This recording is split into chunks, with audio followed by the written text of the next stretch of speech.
all feel, see, when we have them, usually the camera is somewhere up high and it's very spaced out and it's not so direct. So I don't want to record it with its pointing on you directly unless you have no objections. Somebody else here to direct. Okay. All right, go for it. Okay. All right. So welcome to the Eastern Panhandle Transit Plan Update, Eastern Panhandle Transit Authority's Transit Development Plan Update meeting here in Martinsburg. The agenda for this evening, so we're going to go over the introductions. We'll talk about goals and objectives. We're going to talk about the service planning and proposed changes to existing routes. We'll talk about weekday service proposal. Well, that's part of that, the Saturday service proposal, and then we'll talk about discussions and some of the next steps. Want to thank Martinsburg PD for allowing us to use this room, and everyone that came out last night to Jefferson County for that meeting. I want to welcome everyone that's here in person and that's joining us online. Again, my name is Matt Monax with the Hagerstown Eastern Panhandle. So for the project team, I'll go ahead and let Elaine introduce herself. Elaine Bartleson, Eastern Panhandle Transit Authority Executive Director. And then Lewis is not here this evening, I don't believe. And then my name's Matt Molinax with the HEPMPO. And then Michaela, if you'd like to introduce yourself.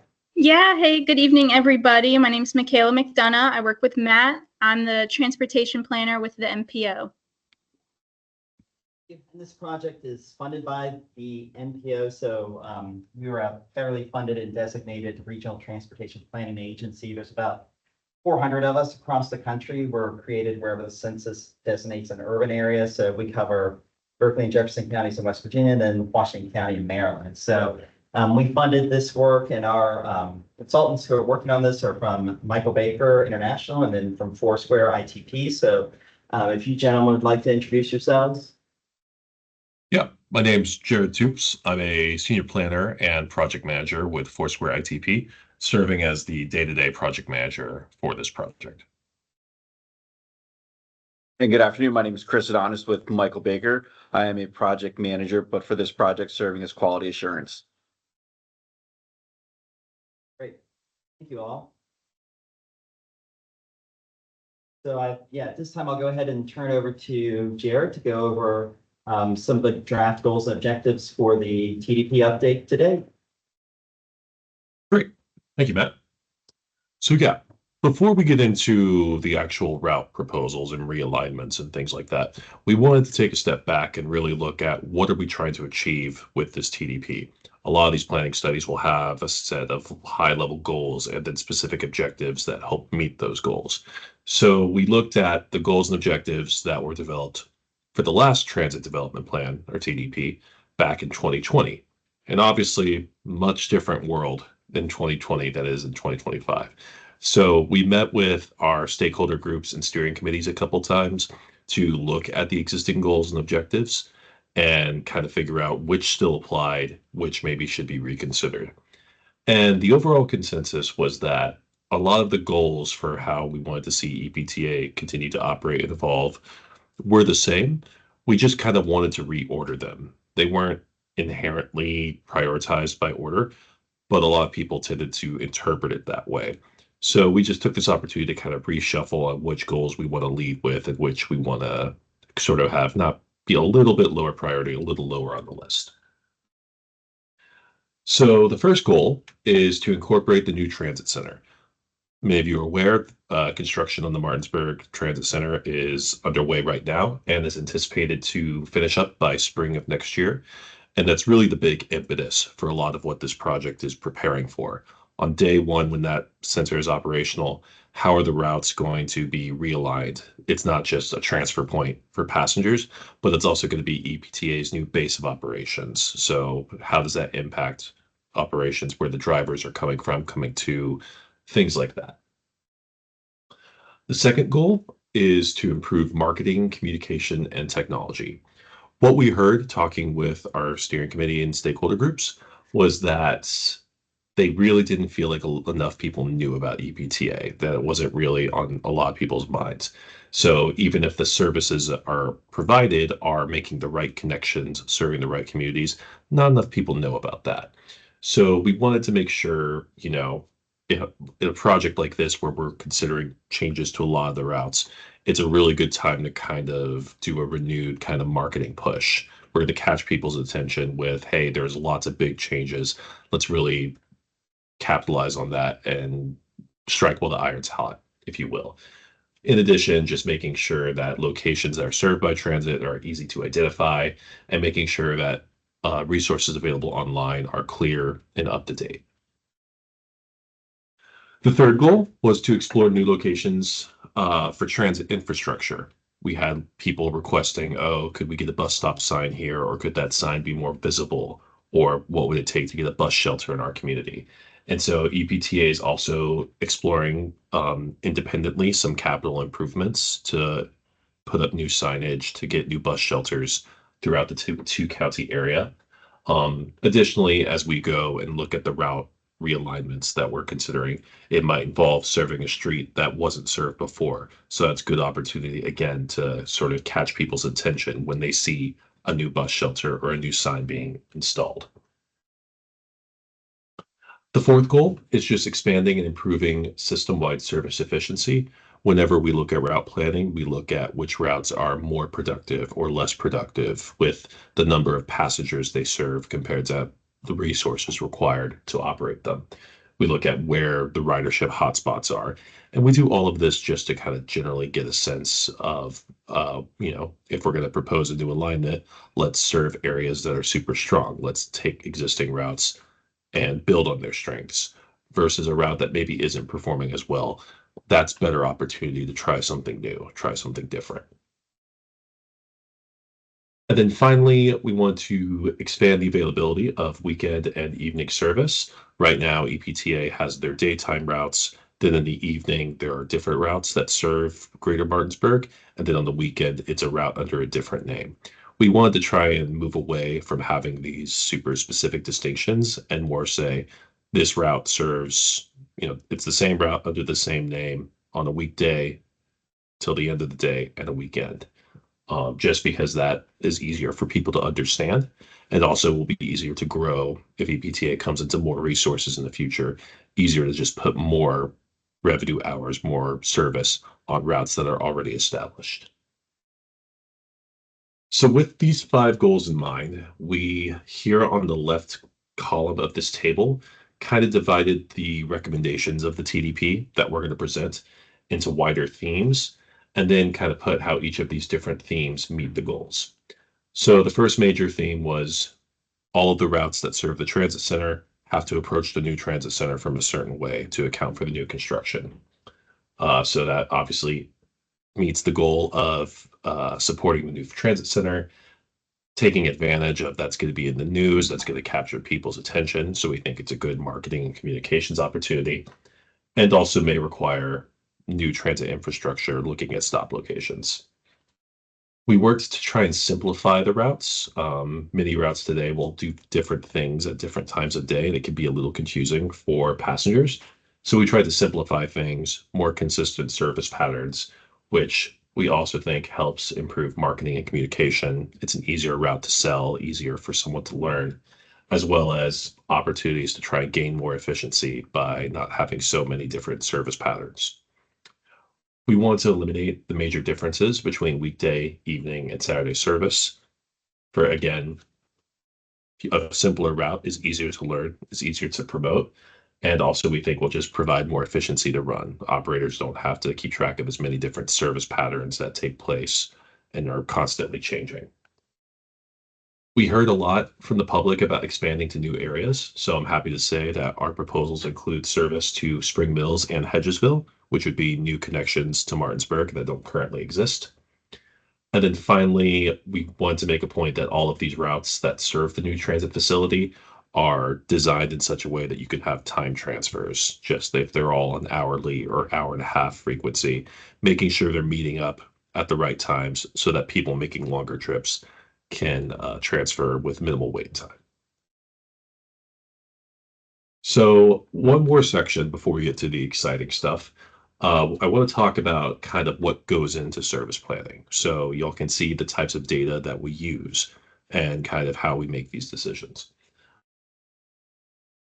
There's 9 general kind of themes of inputs that we use for service planning.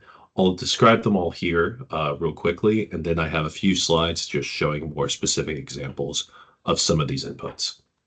So the first is we look at population and job density. For standard transit fixed route bus service, density is one of the best sort of predictors, if you will, of a service that's going to be well used. The more people or jobs you have in an area, the more likely they're going to need to take transit, the more likely that transit can make connections for them. Moving on from density, we also have what we call transit propensity. This is density plus a lot of other socioeconomic indicators. We have a lot of literature indicating what specific types of groups are more likely to take transit. Low or zero car households, low income households, the elderly, students. And so we use transit propensity to look at where are these specific groups of people. So it's not just density, but this is a dense area with high propensity that kind of floats to the top for higher priority. We look at travel flows. We have access to a model called Replica that uses cell phone data, credit card transactions, and other mass aggregated points to build sort of, transportation models showing all of the daily travel flows that happen in the region. So we're able to look at those travel flows and say, all right, we're seeing a lot of connections from Martinsburg to the Northwest, for example. Do we have a transit route that's kind of matching that same pattern?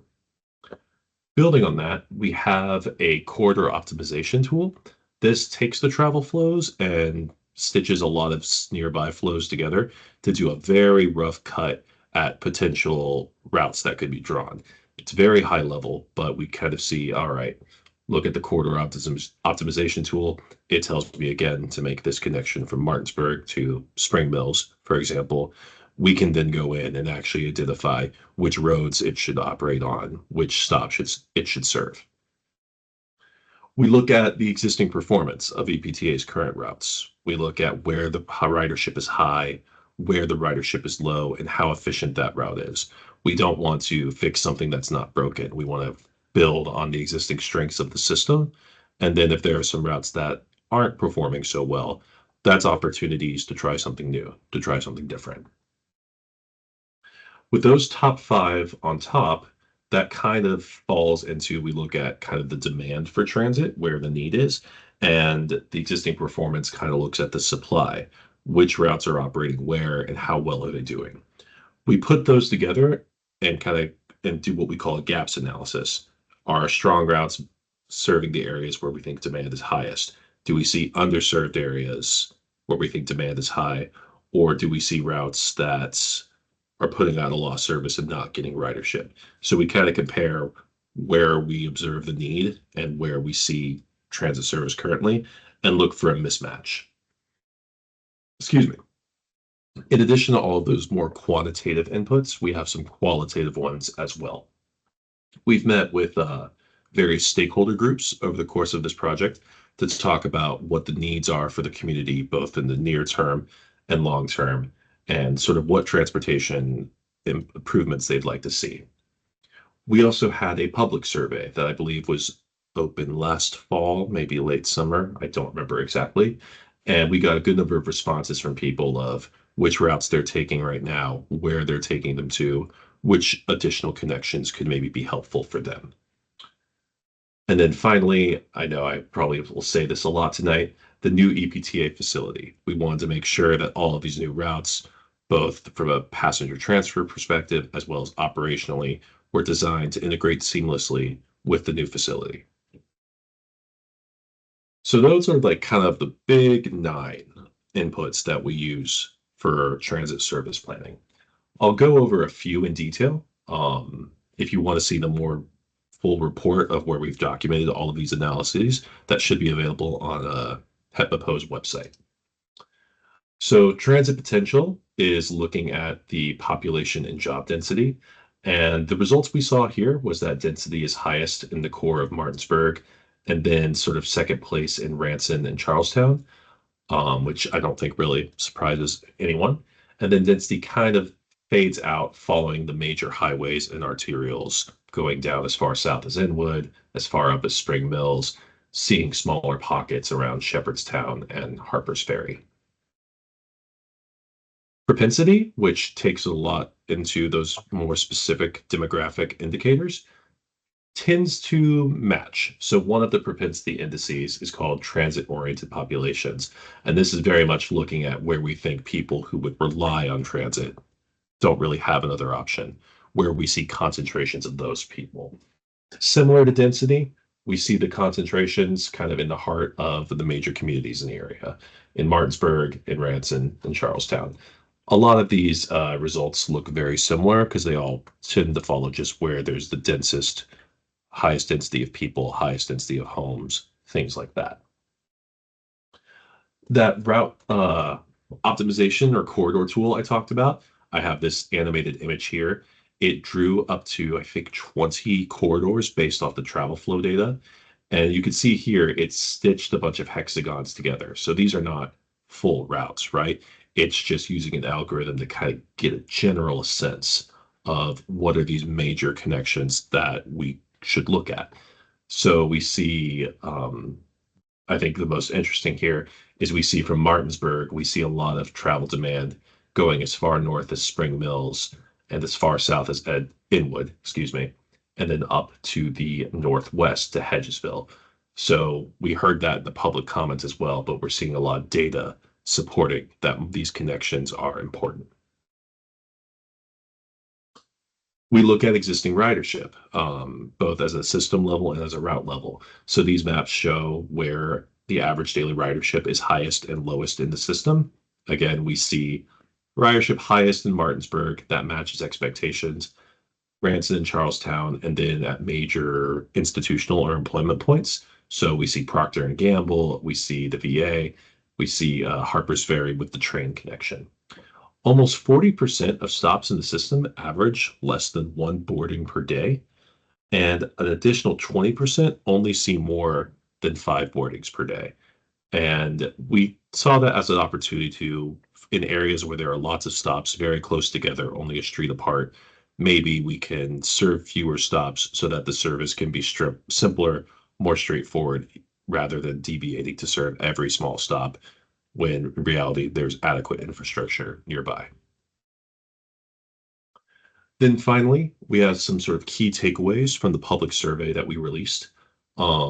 Key themes we heard from the public were increased frequency, lengthening hours of operation, or we call it span, improving this consistency of the schedule, making sure the bus shows up when it's supposed to, is reliable, as well as expanding weekend service, both Charlestown and also just trying to see more Sunday service.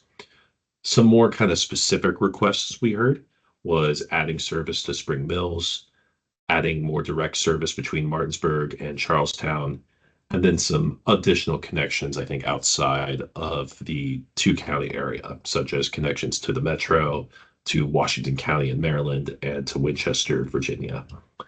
I'll be frank, there were definitely a lot of these that we could not meet. We were operating in what we call a cost neutral scenario. So we weren't going to model something that required a significant increase in EPTA's operating budget. But I do think with that restraint in mind, we've tackled some of the requests we've heard here. It built a system that can be more optimized to grow in the future. With all of that, we can finally get to the exciting part. We can finally go through all of the routes. We've named these routes for now after letters of the alphabet, just going A through G. These aren't final names. We just wanted to make them very distinct from the existing route numbering system. So, starting with Route A, this is most similar to Route 14, and Route A really connects kind of the core of Martinsburg up to the northeast, connecting to Spring Mills, which is a new connection that we're really excited about. It'll start at the Target, make its way through the densest part of Martinsburg, past Ambrose Towers. It'll serve the train station as well as the new transit center, and then make its way up US 11 to Spring Mills, where we're proposing new stops at the Walmart, the North Berkeley Library, as well as the 2 medical facilities just off the highway. The approximate span or hours of operation would be from 9 a.m. to 5 p.m. And we think this would yield about 5 round trips per day, which comes out to frequency about every hour and a half. Route B is similar to Route A. It's like the sort of its pair. Route A focuses on connecting Martinsburg to the northeast. Route B connects Martinsburg to the southwest. It's most similar to the existing Route 18, and it connects the core of Martinsburg down US 11 to Procter and Gamble, and then we'll continue further south to Inwood at the Food Lion and the Urgent Care. One difference with this route is that there are two patterns on it. Some trips would go all the way south to Inwood, while additional trips would be limited, only going as far south as Procter and Gamble. And that's so that we can maintain more frequency on the northern portion of the route where we think demand can be stronger, and so that we can time the arrivals at Procter and Gamble with shift changes.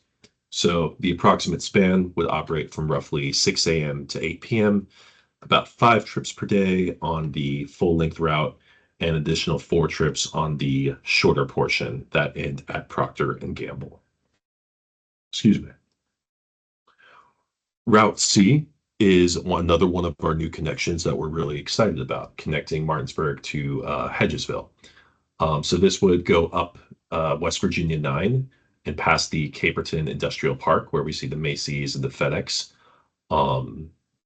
Like Route B, we would have some trips do the full length all the way up to Hedgesville, while others would just end at the industrial complex. And this is partially making the best use of existing resources, and also acknowledging that traffic up in Hedgesville with school timing can be a little squirrely at times. And just, I think as we test out this route and this new alignment, we want to make sure that we can keep it on schedule and minimize the impact of school bell times and how that might impact traffic. We think this would operate roughly from 5:30 a.m. to 7 p.m.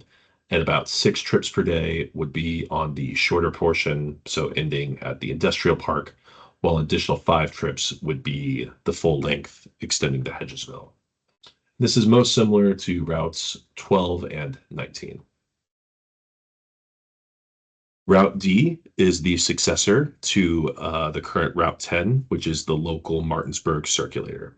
This provides counterclockwise service around Martinsburg, and this would also be a route that, with a slight difference, would operate on weekends as well.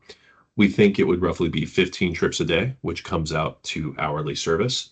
And this hits a lot of the major sort of trip generators within Martinsburg. We'd have the new transit center, the train station, the library. We're going down, I believe this is Queen Street, and hitting some of the larger apartment developments, coming back up to Ambrose Towers, then hooking our way down, hitting Walmart, the Berkeley County Health Department, and the Berkeley Medical Center. So this takes a lot of the higher ridership segments of the existing Route 10 and just tries to simplify it to something that's more consistent throughout the day. So there are some streets in Martinsburg that maybe have Route 10 service at parts of the day that wouldn't anymore. But we think the trade-off here is this is something that could be a bit more reliable, a bit more consistent, and still for all the existing Martinsburg riders, there is still service nearby. Route E is the main connection between Martinsburg and the VA. There would be a limited transfer opportunity at the VA Medical Center to an additional route if you're going the full distance from Martinsburg down to Charlestown and Ranson. This is most similar to the existing Route 11, and we think this would operate from 8 a.m. to 6 p.m., give or take, being about 10 trips per day or roughly a trip every hour. So at that VA Medical Center point, you could transfer to Route F. These routes wouldn't be perfectly timed transfers compared to at the transit center, but that connection is still possible. This connects the VA Medical Center down through Kearneysville to Ranson and Charlestown. This route is most similar to the existing 16 and would operate from roughly 6:30 a.m. to 7 p.m. every day. So that comes out to a headway or frequency, of roughly an hour and 20 minutes. Also, operationally, the very first and last trip of the day for this route would have to continue all the way to the transit center because that's where the garage is. So that would be open for public revenue service. So there would be a handful of trips making that full distance connection all the way into Martinsburg. It just wouldn't be the normal. Route G is the other route that would be more focused on Jefferson County. And this connects Charlestown and Ranson down US 340 all the way to Harper's Ferry. This is most similar to existing Route 20. And just like the routes I previously covered, the first and last trip of the day would provide an additional connection to Martinsburg at the transit center. This is also a route that we think for Jefferson County, who doesn't have any does not have any weekend service right now. This route would operate on Saturdays as well. We estimate it would operate from 6 a.m. to 9 p.m. with roughly 10 trips a day, and that makes a roughly hour and 20-minute headway. Route F and G both keep this roughly 80-minute headway. That allows them to have a time transfer at Walmart, which is when those two routes would meet up. And so for Jefferson County routes, the Walmart sort of becomes a sort of informal transit hub, if you will, for those transfer opportunities. So that's all of the weekday service we have. Our Saturday service proposal is largely similar, fewer routes, I should say. So for Route D, which is that Martinsburg circulator that we showed earlier, it's largely the same on the weekends, with the exception of it adopts this northern loop to kind of capture the high ridership areas that we see on what's now served under the proposed Route A. So this would serve a lot of the same sort of key destination in Martinsburg. From the transit center, it makes this clockwise loop, returns to the transit center, and then does a counterclockwise loop to serve a lot of these areas kind of just north of the city up US 11. This would operate on Saturdays from roughly 8 a.m. to 6 p.m., around 7 trips per day on the southern loop, and about 5 trips per day on the northern loop. And then Route G, not proposing any alignment changes. This would still connect Charlestown and Ranson with Harper's Ferry along US 340. On the weekends, it would roughly be 7 trips per day. And similar to the weekday version, the first and last trip of the day would have to go all the way to the transit center for operational reasons.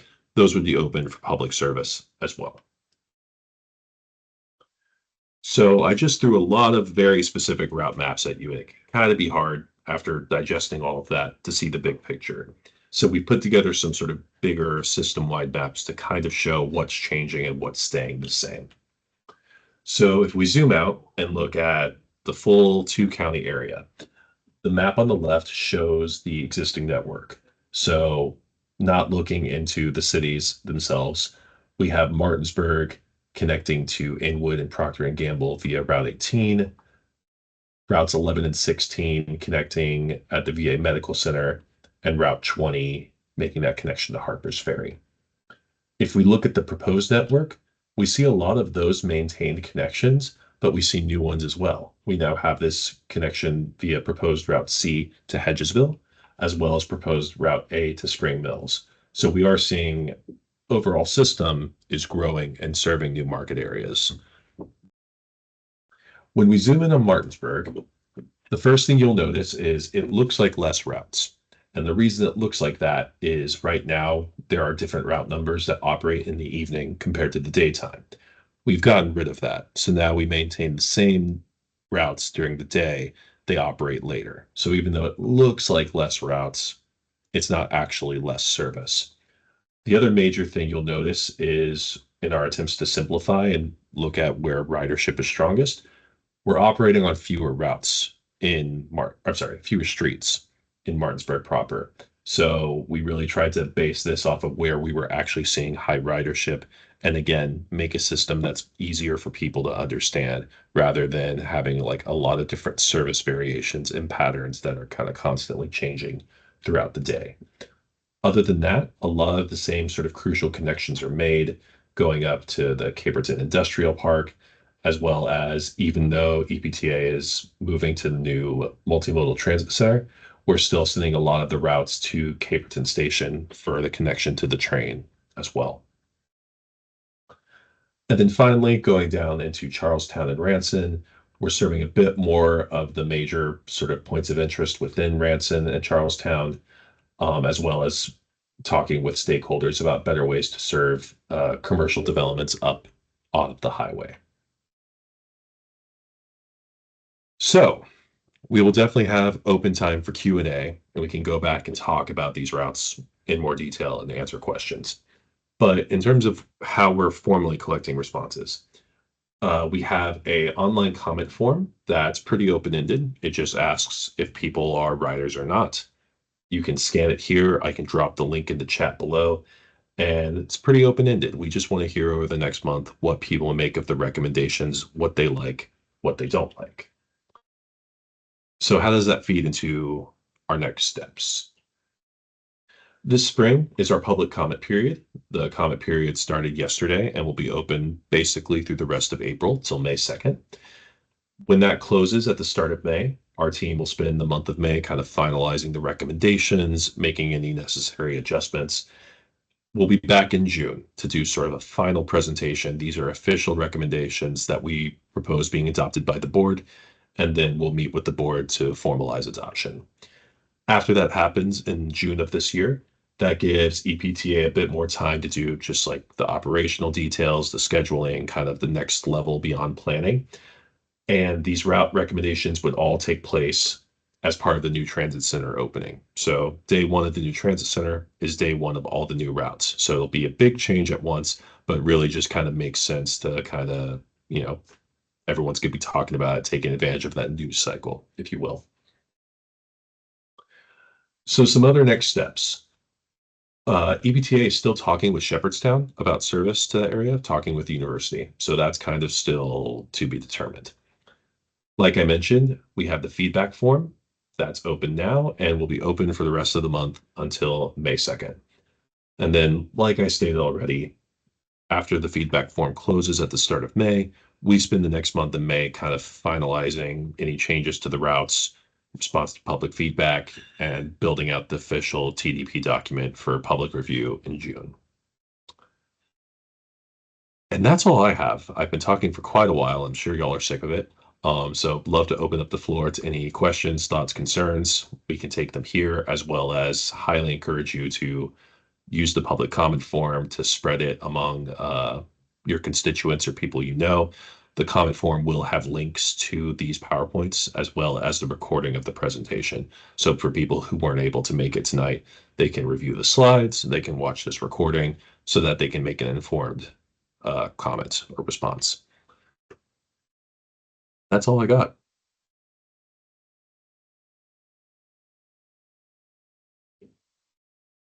Thank you. Charlie, I can see you're talking, but we can't hear you. The hours are the hours shorter in Martinsburg because there's just less ridership after 6 p.m. So ridership drops off a lot in the evening. Yeah. Actually, ridership is higher in Jefferson County. That's when I saw there, yeah. Because we have a lot of people commuting back that are working down there coming back. I didn't fully catch the question, Elaine, but it sounds like you got it. Sorry, she asked if that it looked like ridership in Berkeley County dropped off in the evening. And I said, yes, that does happen. Yeah, that's pretty typical. I think most transit centers after the sort of evening commute, ridership tends to drop.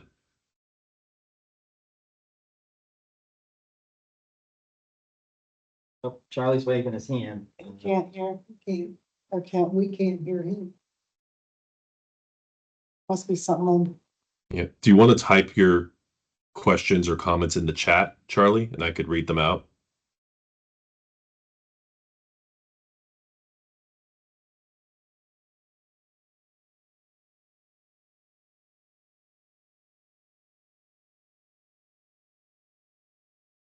Oof. Sorry, y'all are dealing with no AC. I am not envious of that. Better here than on a bus. With That's AC, true. Right. Yeah. Hey, the bus would be taken out of service if it didn't have AC.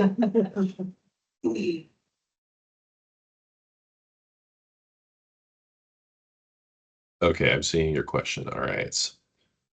What does public revenue service mean? So that just, we typically call revenue service as when the bus is actually open for taking passengers and collecting revenue, if you will. So when I said that, what I meant was for those two routes in Jefferson County, the first and last trip of the day after it serves all the local stops, the operator has to bring the bus back to the garage in Martinsburg, right? And so in some systems, they would call that closed door service and just the driver would go, not make any stops and just go, right? We thought since it's hard to make, since people requested the full connection between the two counties, but that's kind of a hard thing to guarantee on a super regular basis, we could at least take advantage of the operator is making that trip anyway. We can at least keep the doors open. It'll serve all of those stops in Jefferson County and then express its way back to Martinsburg or vice versa. So it's kind of like making the best of the situation we can since we didn't really have the resources to do a, Martinsburg to Charlestown kind of express. Exactly. No need to deadhead if we can manage to serve some folks, get some revenue service at the same time.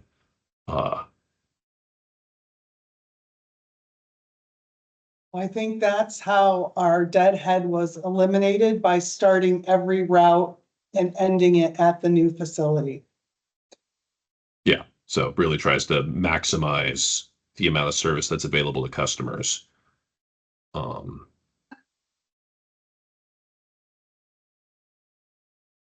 Charlie's typing another question. Were there any other questions in the main room? Oh, they're good. On the routes with two patterns, will there be two buses operating separately? I don't believe so. I believe a bus would make sort of pattern one. I'd have to review specifically, but a bus would alternate. It would do the first pattern, full trip, second pattern, full trip. So most of these routes are designed to be just operated with one bus at a time.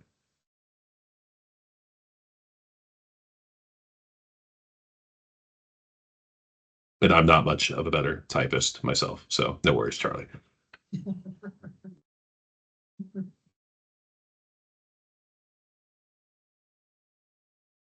The final, so he's asking if they alternate between patterns.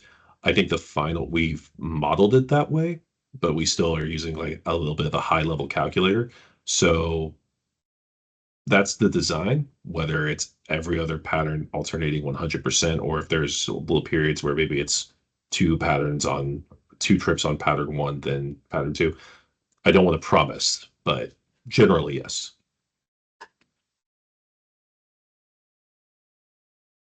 I got a thumbs up, so I think I got the question right. Can I clarify that, especially on Route B? Because Procter and Gamble runs a 7 on, 7 off, 7 AM, 7 PM. So we have to hit that at 6:30 and then again at 7:30. So we have to hit it before and after that 7 AM and 7 PM time. So during the middle of the day, most of the trips will occur the full length of the route. Full service time. Right, the whole service time, and then the 4 trips will be around the 7 AM, 7 PM time. Yeah, thank you. That's a good point. Didn't think of that one. So that's part of the scheduling steps I mentioned, that like after the TDP is finalized in the summer, that's what EPTA spends the next couple months of actually identifying which trips are on which patterns, when they explicitly arrive, explicitly depart. All the funds of scheduling service.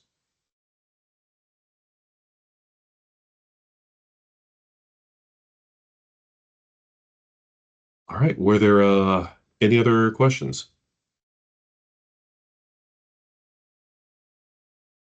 Good. Okay, well, thank you all. I will drop this hyperlink to the feedback form in the chat for those of you online.